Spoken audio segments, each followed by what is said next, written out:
All right, this one was meant to be kind of a discussion in the group, but you watching this at home, if you want to answer some of the questions down below in the comments, that'd be pretty cool.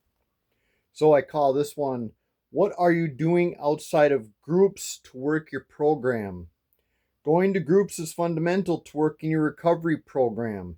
It's foundational. Thing is, though, when a construction worker or a carpenter builds a foundation, they aren't done with the work.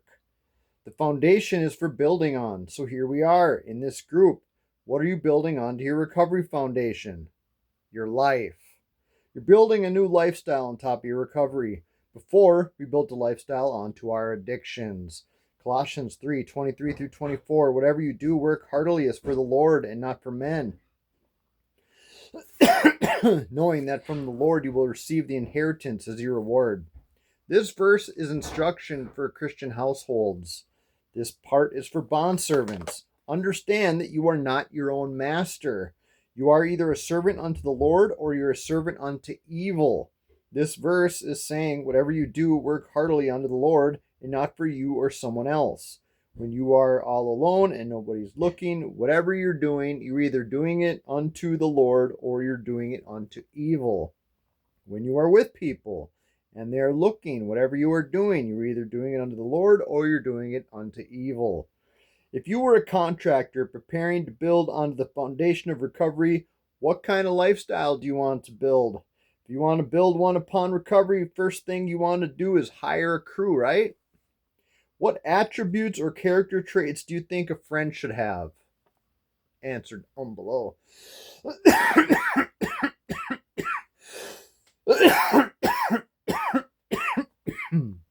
What keeps you from doing more activities with your friends? And what's the solution? Answer down below. So now when a person builds a building, they have an intended use for the building.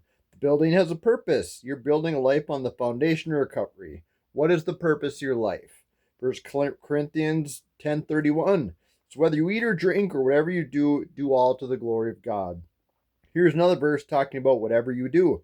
Your life, if you want it to glorify God, needs to have purpose that glorifies God. So you're a contractor and you have your crew. You now need building materials. Materials that make a good purpose-filled life. You need something to do with your friends. What are things that you and your friends can do together that have kingdom purpose? What I'm really trying to encourage you all to do is to be intentional about meeting up with each other outside a group. And I know that you all do. I'm just trying to really emphasize the importance of it in your recovery. It's kind of like church is awesome, but the real connections are in small groups.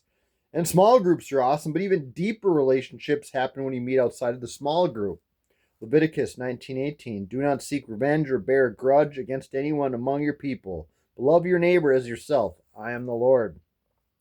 One of the functions of church is so we can put our faith into practice. We can do that from home, or we can't do that from home on the couch watching the service live stream.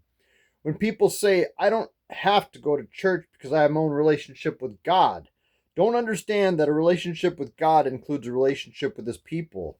And not just the easy to love people. We have to put into practice loving those that are hard to love.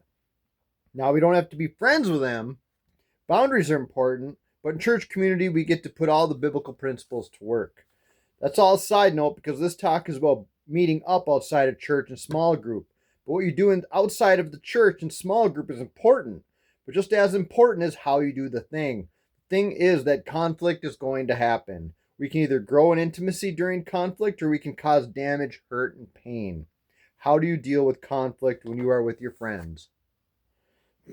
Now, activities you and your friends do don't necessarily have to be churchy activity or whatever. It can be anything, just so long as you do it unto the Lord. Matthew 5:16, in the same way, let your light shine before others that they may see your good deeds and glorify your Father in heaven.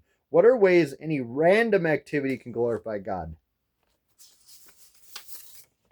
Acts 2:46 through 47, they broke bread in their homes and ate together with glad and sincere hearts, praising God and enjoying the favor of all the people.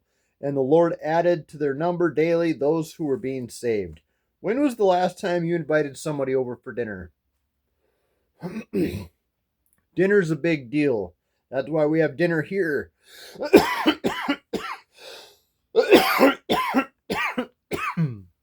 Every Thursday at group we have dinner.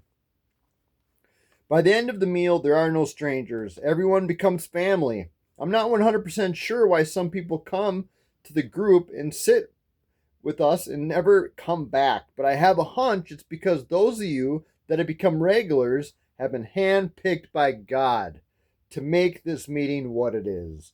When I stand out there and greet you, I am so blown away when you pull up. Each and every one of you are my favorite, handpicked by God.